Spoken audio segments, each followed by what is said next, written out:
गणपतीची इच्छा होती दर्शन व्हायचे ते पण झाले.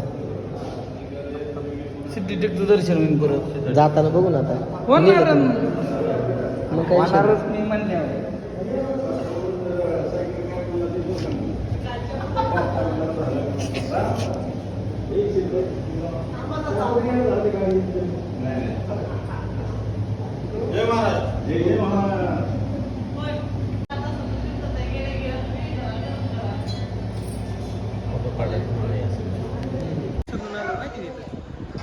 मित्रांनो, राशींच्या देवीला आलतो आणि देवीला अशी प्रथा आहे, असं म्हणतात की राशींच्या देवीची जी दिकमाळ आहे ती कोजागिरी पौर्णिमेला एका लेक म्हणजे दोन्ही दिकमाळ एका लेकची टाकतात.